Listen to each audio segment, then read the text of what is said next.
April 25th, 1 Kings 8 and 9. 1 Kings 8. Then King Solomon summoned into his presence at Jerusalem the elders of Israel, all the heads of the tribes and the chiefs of the Israelite families, to bring up the ark of the Lord's covenant from Zion, the city of David. All the Israelites came together to King Solomon at the time of the festival in the month of Ethanim, the 7th month. When all the elders of Israel had arrived, the priests took up the ark, and they brought up the ark of the Lord and the tent of meeting, and all the sacred furnishings in it. The priests and Levites carried them up, and King Solomon and the entire assembly of Israel that had gathered about him were before the ark, sacrificing so many sheep and cattle that they could not be recorded or counted. The priests then brought the ark of the Lord's covenant to its place in the inner sanctuary of the temple, the most holy place, and put it beneath the wings of the cherubim. The cherubim spread their wings over the place of the ark and overshadowed the ark and its carrying poles. These poles were so long that their ends could be seen from the holy place in front of the inner sanctuary, but not from outside the holy place, and they are still there today. There was nothing in the ark except the 2 stone tablets that Moses had placed in it at Horeb, where the Lord made a covenant with the Israelites after they came out of Egypt. When the priests withdrew from the holy place, the cloud filled the temple of the Lord, and the priests could not perform their service because of the cloud, for the glory of the Lord filled the temple. Then Solomon said, "The Lord has said that he would dwell in the dark cloud. I have indeed built a magnificent temple for you, a place for you to dwell forever." While the whole assembly of Israel was standing there, the king turned around and blessed them. Then he said, "Praise be to the Lord, the God of Israel, who, with his own hand, has fulfilled what he promised with his own mouth to my father David. For he said, 'Since the day I brought my people Israel out of Egypt, I have not chosen a city in any tribe of Israel to have a temple built so that my name might be in there, but I have chosen David to rule my people Israel.' My father David had it in his heart to build a temple for the name of the Lord, the God Israel. But the Lord said to my father David, 'You did well to have it in your heart to build a temple for my name. Nevertheless, you are not the one to build the temple, but your son, your own flesh and blood. He is the one to build the temple for my name. The Lord has kept the promise he made. I have succeeded David, my father, and I now sit on the throne of Israel, just as the Lord promised.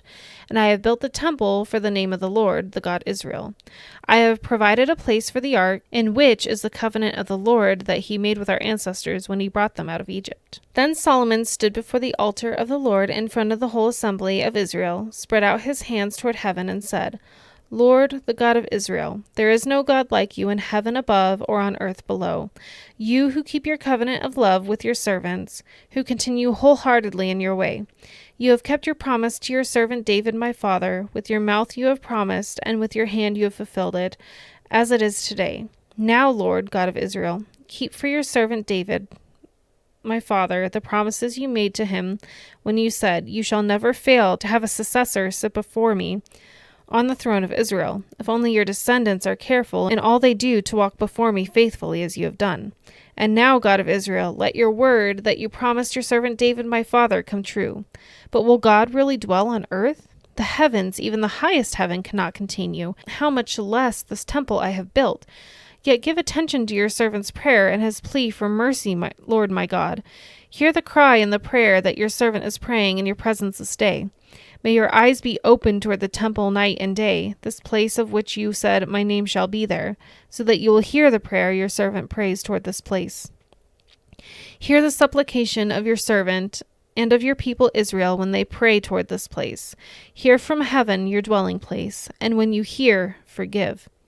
When anyone wrongs their neighbor and is required to take an oath, and they come and swear the oath before your altar in the temple, then hear from heaven and act. Judge between your servants, condemning the guilty by bringing down on their heads what they have done, and vindicating the innocent by treating them in accordance with their innocence. When your people Israel have been defeated by an enemy because they have sinned against you, and when they turn back to you and give praise to your name, praying and making supplication to you in this temple, then hear from heaven and forgive the sin of your people Israel and bring them back to the land you gave to their ancestors.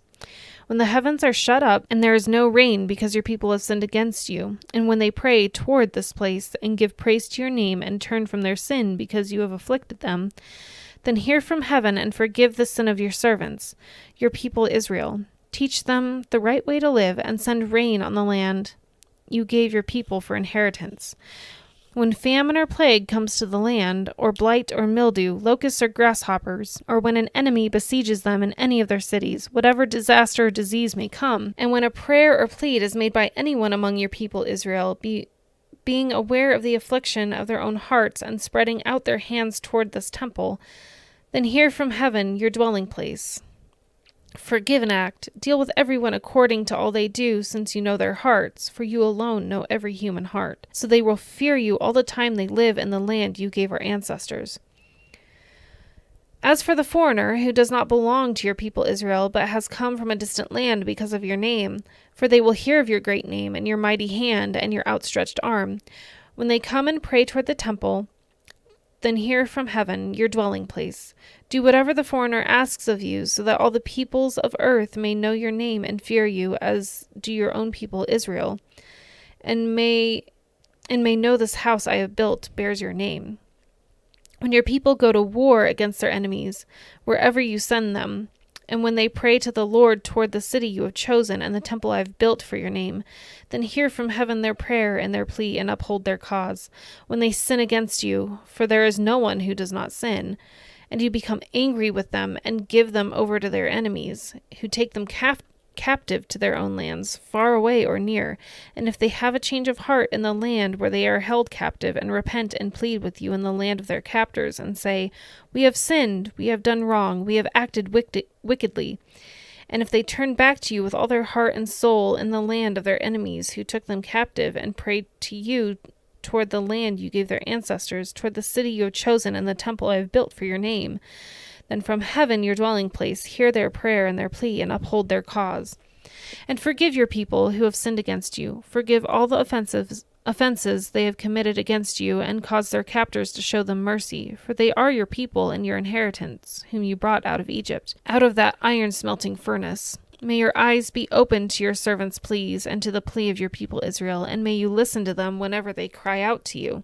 For you singled them out from all the nations of the world to be your own inheritance, just as you declared through your servant Moses when you, sovereign Lord, brought your ancestors out of Egypt. When Solomon had finished all these prayers and supplications to the Lord, he rose from before the altar of the Lord, where he had been kneeling with his hands spread out toward heaven. He stood and blessed the whole assembly of Israel in a loud voice, saying, Praise be to the Lord, who has given rest to his people Israel, just as he promised. Not one word has failed of all the good promises he gave through his servant Moses. May the Lord our God be with us as he was with our ancestors. May he never leave us nor forsake us. May he turn our hearts to him, to walk in obedience to him, and keep the commands, decrees, and laws he gave our ancestors. And may these words of mine, which I have prayed before the Lord, be near the Lord our God day and night, that he may uphold the cause of his servant and the cause of his people Israel according to each day's needs, so that all the peoples of earth may know that the Lord is God and that there is no other. And may your hearts be fully committed to the Lord our God, to live by his decrees and obey his commands, as at this time. Then the king and all Israel with him offered sacrifices before the Lord. Solomon offered a sacrifice of fellowship offerings to the Lord, 22,000 cattle and 120,000 sheep and goats. So the king and all the Israelites dedicated the temple of the Lord. And that same day the king consecrated the middle part of the courtyard in front of the temple of the Lord, and there he offered burnt offerings, grain offerings, and the fat of fellowship offerings, because the bronze altar that stood before the Lord was too small to hold the burnt offerings, the grain offerings, and the fat of the fellowship offerings. So Solomon observed the festival at that time, and all Israel with him, a vast assembly, people from Lebo Hamath to the Wadi of Egypt. They celebrated it before the Lord our God for 7 days, and 7 days more, 14 days in all. On the following day he sent the people away. They blessed the king and then went home, joyful and glad in heart, for all the good things the Lord had done for his servant David and his people Israel. 1 Kings 9.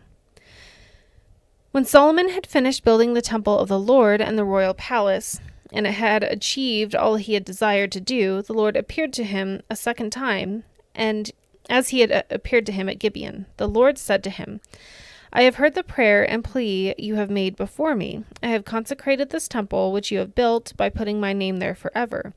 My eyes and my heart will always be there. As for you, if you walk before me faithfully with integrity of heart and uprightness, as David your father did, and do all I command and observe my decrees and laws, I will establish your royal throne over Israel forever, as I promised David your father when I said, you should never fail to have a successor on the throne of Israel. But if you or your descendants turn away from me and do not observe the commands and decrees I have given you, and go off and serve other gods and worship them, then I will cut off Israel from the land I have given them, and will reject the temple I have consecrated for my name. Israel will then become a byword and an object of ridicule among all peoples. This temple will become a heap of rubble. All who pass by will be appalled and will scoff and say, why has the Lord done such a thing to this land and to this temple? People will answer, because they have forsaken the Lord their God, who brought their ancestors out of Egypt, and have embraced other gods, worshipping and serving them. That is why the Lord brought all this disaster on them. At the end of 20 years, during which Solomon built these two things, the temple of the Lord and the royal palace, King Solomon gave 20 towns in Galilee to Hiram, king of Tyre, because Hiram had supplied him with all the cedar and juniper and gold he wanted. But when Hiram went from Tyre to see the towns that Solomon had given him, he was not pleased with them. What kind of towns are these that you have given me, my brother? He asked, and he called them the land of Kabul, a name they have to this day. Now Hiram had sent to the king 120 talents of gold. Here's the account of the forced labor King Solomon conscripted to build the Lord's temple, his own palace, the terraces, the wall of Jerusalem, and Hazor, Megiddo, and Gezer. Pharaoh, king of Egypt, had attacked and captured Gezer. He had set it on fire. He killed its Canaanite inhabitants and then gave it as a wedding gift to his daughter, Solomon's wife. And Solomon rebuilt Gezer.